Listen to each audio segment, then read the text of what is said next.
Hey guys, it's again Miss Trini the Goddess, and welcome to my YouTube channel. Tonight we are going to be discussing my experience in Grenada this year. So I'm going to do it two ways. This is my experience as far as the carnival. I don't want to include the carnival experience with the rest of the trip because the rest of the trip was amazing up until it was costume pickup. Okay, so this year I played with Oro, a luxury mass band. This was my first time in Grenada, so I was like, okay, I love the name Oro. It's unique. You know, I love the theme they was going for this year. And the costume, well, anybody who knows me knows I'm a Lost Tribe diehard.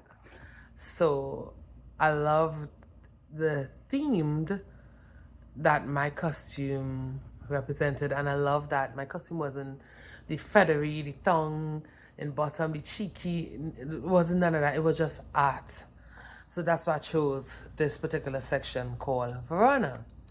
Okay, let's get into it. So, when was it? I don't want to make up no lies. So it would have been the it would have been the Saturday. Yes, it would have been the Saturday afternoon. I went up to collect my costume. I waited 3 hours. 3 hours until I got to speak to someone to get my costume to get out of there. And I had a party, beach bum, not too long after. So I wanted to just get my costume and get out so I could eat something, rest, and head to it. But I didn't get no rest. But anyway, so your girl gone, boom, gone up inside there. First problem. Get the ID card. The guy scanned the ID. He said, "This is your costume?" I said, "Yeah." He said, "Okay, go for so." Now let me tell you something.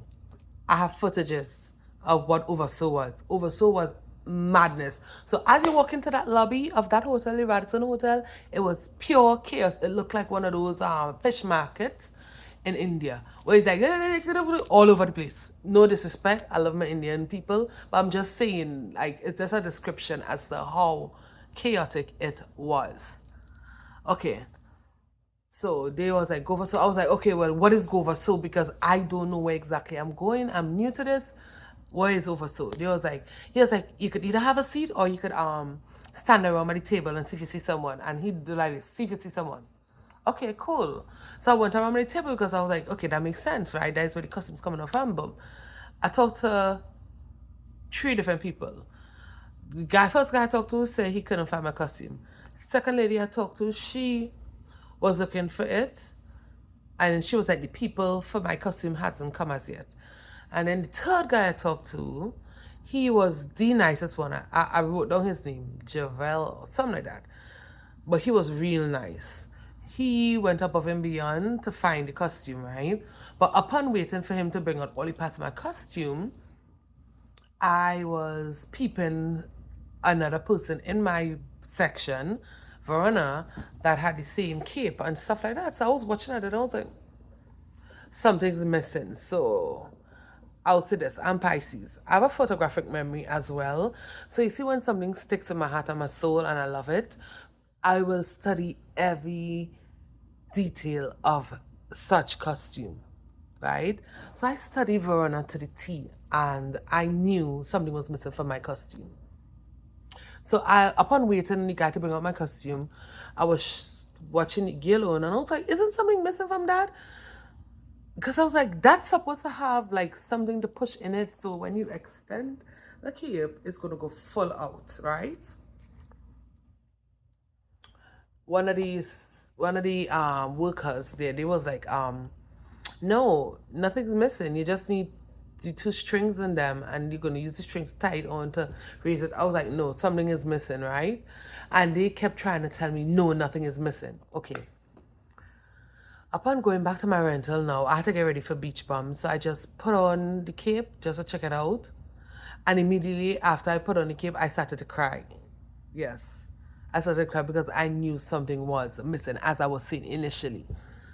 When I looking at the cape, it had like this kind of pocket, like, you know, when something is sewed, like it has a pouch or a space or a cavity for something, right? Each end of my cape had a cavity for something to be pushed into it, rods.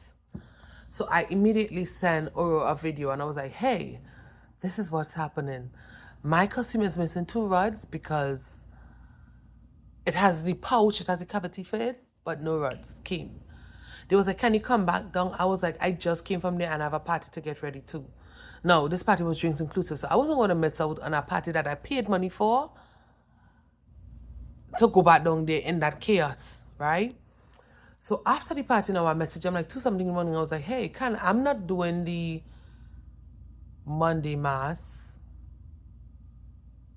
I'm not doing the Monday mass or the Monday night mass because I wasn't really planning on doing it because I just want to figure out this costume situation. So I was like, can I come in and get it, right? The rods for my costume. They was like, he was like, whoever was handling their Instagram, they was like, come on. No, I lied. My apologies. They didn't say come on. They read my message and never replied. Earlier on, they said come on, but I had the party to go to. Anyway, so time come now. They read it, they never reply. So coming down to the wire now, I'm scared because I'm like, okay, we're coming out to Monday and Tuesday. We're coming out to Tuesday. I need this rods. So fast forward. I end up having to put it up on Follow Suka. Now, anybody who knows Follow Suka is a voice of reason. Like, basically, if you have an issue, whether it's with a party promoter, whether it's with a mass band, whether it's with somebody in the soca or the Caribbean community, you put it there and it could either go both ways. It could be a negative or positive because you could either be given a compliment on bigging up somebody or you could either be like, you know, bringing to light the injustice that was done to you. So, Oro did me an injustice. So I had to bring that to Follow Soca. I did that. And upon doing that now, so I had a friend on the island and he tried to get on to Oro as well. And like, hey, the girl need her rods for costume. They was like, that's the girl who put us up on social, Follow Soca. So he called me and he was like, you put them up on Follow Soca? I was like, yeah, because they're ignoring my messages. He was like, well, they're saying that's what you do. So basically, because I put them up on Follow Soca, they didn't want to give me the parts of my costume that I paid $480 for. That backpack, I paid $480 for. They didn't want to give me those words because they're saying I put them up on Follow Soca. So now, my girlfriend happened to have been getting her makeup done at the Radisson, which happened to have been close to where Oro brunch was for the Tuesday, right? So she was like, Ebony, since I'm here, do you want me to go and see if I can do it? So I was like, yeah, please. So she went, she talked to the owner, Lindell, and he was like, come back in half an hour. So she came up by me, she paid change. We both ran down there to see if we get the rods. I went with the cape in a market bag. Time come now, we go down there. We couldn't find him, so we saw a photographer. He's like, yeah, you know what the owner is? His name is Lindell or something like that. The guy was like, stay right here, we're going to get him. So the guy get him for us. So we inside the mall now talking to the owner. Well, my girlfriend was talking because I was just heated. So I didn't say nothing. When I'm mad, I don't say nothing because if I do, I will open up my mouth larger than how I'm talking now. And I don't like to get angry like that. So I kept quiet. So she was talking on my behalf and she was like, I was just saying, you told me come back in half an hour. He was like, yeah. So then he was like, can I keep you busy on the phone? Hello, da, whatever, right? So then he was like, hello. Like, yeah, I allegedly got a call. So he was like, hello. So I was like, oh, okay. He was like, oh, yeah, I'm coming back. And he giving me the signal like, you're coming back. So he was like, okay, cool. We waiting there for like almost half an hour. Well, YBC, the band started moving and stuff, right? So she was like, what you want to do? I was like, well, it makes sense. I just put it on the truck and hopefully when they locate the rods, they're gonna get on to us so we could get it, right? So it had another lady that was involved in this whole story as well because she went to her place to locate the rods that the designer, she said, had it, right? But this is my thing, right? Initially, you guys were saying it didn't come with the rods, right?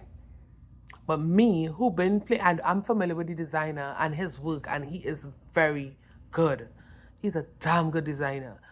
And I'm familiar with his work. So I studied that costume through and through, so I knew it was missing something. And they was trying to tell me I wasn't missing it. But it's crazy that they was looking for the item that they was telling me wasn't missing. They was looking for that same item. Anyway, so she was like, well, when she find it, she gonna let us know, right? And it really sounded like we was on the phone with her. So it really sounded like it was, you were saying, like shuffling, you know, like somebody actually looking for something. I don't know, it could have been pretend, allegedly, it could have been pretend, or it could have been for real. Anyway, fast forward. Boom. So she was like, Emily, what you want to do? I was like, well, let me just put it on a truck, and when they find it, I'm going to just get it and thing, you know? Because I really love the costume. The costume is beautiful. So I really love the costume. So that's why I wanted to, you know? I'm going to post it at the end of this. Amazing designer. Sean Danraj, one of the best designers, in my opinion. So, so when we walking out of the parking lot now of that mall, after the owner told us wait there, well, what, alleged, I think that's the owner. That is what he said to my girlfriend. Or that's what people was telling her, that he is the owner. So allegedly, so-called the owner. I don't know. I could be wrong. So when we walking out of that parking lot, who do we see? The same person who told us wait here, they're coming back. He watched at us and he walked straight into that crowd. And then a couple other times on that same day, we saw him and he walked straight past us or walk in the opposite direction. And I have witnesses, so I ain't imagining shit. And that is the part that hurt me, because I'm like, this is my first experience, and this was the worst first experience. I was in tears. I cried. Something about me I never had growing up. So to be able to work hard to afford shit that I couldn't have gotten when I was younger, it means so much to me, right? So I worked my ass off just to be able to get this costume. $1,050 freaking dollars. That backpack was 480 US dollars. And to know that I wasn't even able to wear my backpack on the road because of luxury mass band in Grenada mishap, that hurt me more than anything. And for that so-called owner or whatever role he holds in Oro, for him to have watched me and walk straight past, that hurt me, because I watch these influencers, and that one made me cry to her. These influencers on the road and stuff like that, they pamper them, they put them up on these kind of slave carts. They really pamper these influencers and all of them. But us commoners who work our asses off, we ain't getting nothing handed to us for free. We were the ones who were screwed over, and that was real messed up of Oro. That hurt me. And you guys didn't even once apologize and say, hey, I am sorry. I am sorry. How can we make it right? Even if there was the same, hey, can we give you a discount for next year mass? Even if it was to give me the $480 discount for the next year mass, I would have given them a chance and I would accept the apology. They never apologize. That's one. They never apologize. They never own up to it. Even though they know that was wrong, they never owned up to it. They ran. And two, they didn't even offer any kind of complimentary, like, okay, discount or anything for the next year. Right? Instead, their issue was that I put them up on Full Sukkah, so she put me up on Full Sukkah, whatever. Like, that was their reasoning. Whatever, right? Synopsis of it all, I honestly am petrified of ever playing mass outside of Trinidad and Tobago. And people could fight me for this, but I stand on business when I say Trinidad will never.